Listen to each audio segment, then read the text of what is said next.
Hey everybody, and welcome back. This is my third video of how I learned to use Fusion 360. Let's jump in and get going here. So I had two questions basically on how do you move objects and how do you rotate objects. And the other one is how you create basically threads that you're going to 3D print apart and have those threads in it, and then you're going to screw two parts together. So let's dive into this. I've already saved this as a test 001, okay? You always save your drawing first, okay? I'm going to right click and hit new component, and I'm going to call this component A. Hit enter. So now we got component A. We're going to come over here, click, turn on origin. So I've got my three planes to draw on. Going to right click, hit create sketch. Going to hit this C for circle, or I could have hit my S for my shortcut, but I'm just going to do this way. I'm going to do a 20 millimeter circle. Going to extrude it 20 millimeters. So now if I want to move this, there's a couple of things you need to know about moving, and this is also how you can duplicate a part. So let's hit move copy right here. Once I click it, down here you see copy. If I click that copy, that's how you copy and make two parts. Okay, so let's undo that. So let's show you how we're going to, well no, okay, let's move it and then rotate it. So what we're going to do now is move it. Okay, and then if you want to rotate it, go over here to rotate in the upper right hand here, click rotate. You need to select an axis, and you're going to rotate it. So the neat thing is now if I still want to move it, I can go here and move it. Now one thing is you've got types of moves. This one right here actually gives you the ability to move it not just on an axis, but to move it pretty much anywhere you want in that axis. You're not going to move just on the X or the Y or the Z or blah blah blah. So, but I hardly ever use this. I always use this because I want to translate on a very particular axis. Okay, so that's how you move. So let's get that out of there. Okay, now we still have A1 as our component, and I'm going to use that for the part I'm going to draw. So we're going to hit the C. I'm going to make this 200 millimeters. Okay. I want to extrude it, let's say 50 millimeters. And somebody said, you know, how do you make another ledge on this or a level that you're going to put the screws into? Well, it's really easy. You just right click, hit create sketch, hit the C tool for circle, come out here. Let's say that ledge is going to be 150. Okay. So now you just click, hit Q for extrude. Let's go up 25 millimeters, and now you got that. Okay, so now what we're going to do is normally if you're putting screws in something, it's because you want to screw something to it. Okay, two parts are being screwed together. I don't know, except maybe for scale looks, why you would put screws in something and not have it actually fastening. So we're going to create the second part here. But one thing I don't think I covered in any of my other videos is when you're creating components, they can be subcomponents of one component. So if I go up here to the part, test 001, and right click and hit new component, it's a whole new component in the tree here. So let's just say for sake of discussion here, A1 is a cylinder on a motor or engine we're making, and there's going to be subcomponents of just the cylinder, not the whole motor. So up here under test 001, you might have A1 be a cylinder, A2 be a, B. A would be the cylinder, B would be the crankcase, C could be like the ignition ring, blah, blah, blah. But what I'm going to do is right click on A, hit new component, and we're going to call this component A001. Okay, and that way we had an A002 or A003, we could keep building subcomponents. So here is A, and then A001. Now if you notice, this turned light because we're building under the A component. But I want to go back and highlight this. So to make another part off of this that's going to be the same size, this is really super easy. You right click, hit create sketch, going to hit P. P is project, which means you want to project off a already known object.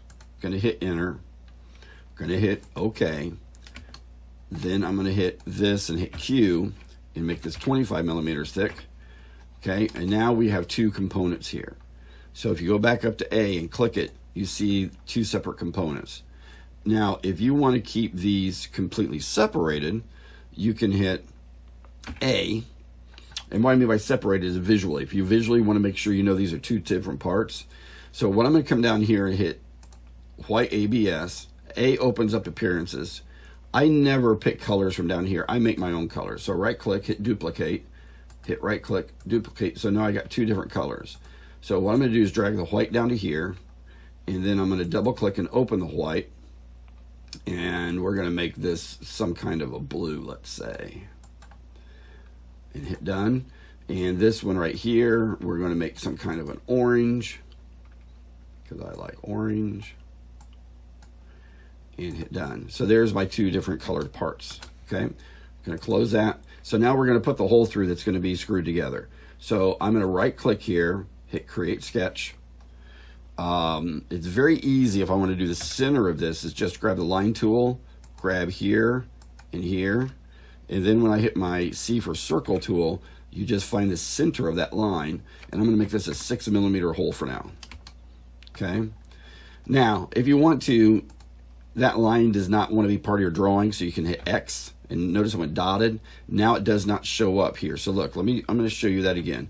Right here, if I need to make an extrusion, this is considered two different pieces. If I click on that and hit X, now it's one. So that X is just a reference line. So what I want to do is I want to see how deep I'm going to go into this when I hit Q, and I'm going to drag my hole down in here. Let's go 50mm. Okay, whoops. Minus 50. Okay. So little mess up of the mouse there. So now I've got the hole going through this. I, for myself, always go in here and open this up just a little bit. So I hit Q. I'm going to hit minus 0.05mm. And now that is bigger. We can see down in there. It's bigger than this hole here. And I'm just doing that because if I 3D print it, I want the threads to easily slide down through this. So now I'm going to turn off this part. And I've got this right here. So actually, let's go ahead and put it around the radius real quick. So let's highlight that part, hold down your shift key, turn on the other part, keep your shift key down, grab that, and now I've got both of those illuminated by holding the shift key down. Now we're going to come up here and hit create a pattern around a circle. We are going to hit select axis, and I'm going to use this outside perimeter. And I am going to say 8. And now we have 8 perfect holes around there. Okay, we're going to turn off the top ring now. I am going to illuminate, hold down my shift key, grab each of these.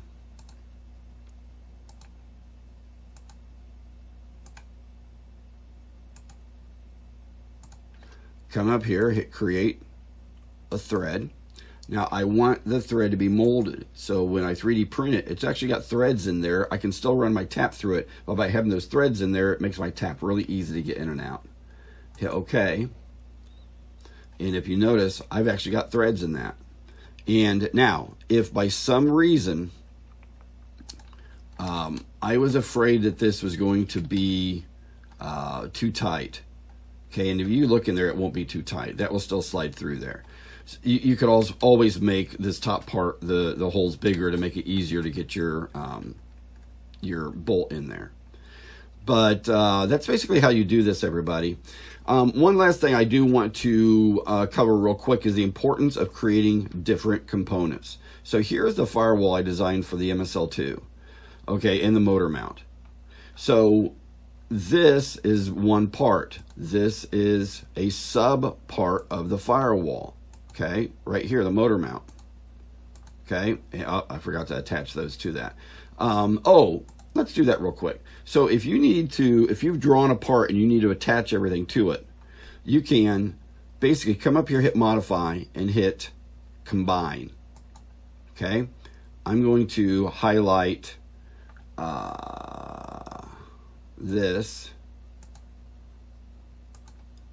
this, this, this, this,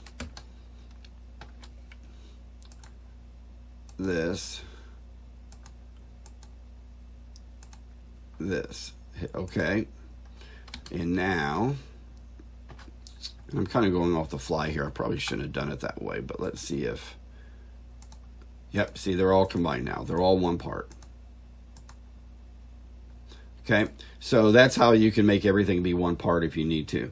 But that's not where I was going with this. So I've got all of that, but if you notice here on the left-hand side, there's my motor adapter, which is actually for the dummy 3D radial I'm putting on it.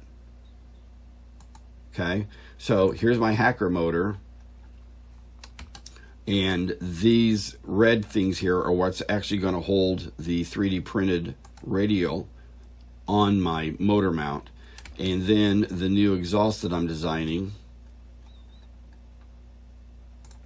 this is what the exhaust ring will look like. And then here will be 4 pipes coming off out the cowl, and over here will be 4 pipes coming off the cowl. So that's it, everybody. Hope you find these informative, and hope you're enjoying these, and I hope you're learning. I mean, that's the biggest reason I'm doing this. So rock on, everybody. Have an awesome day, and stay safe and cool.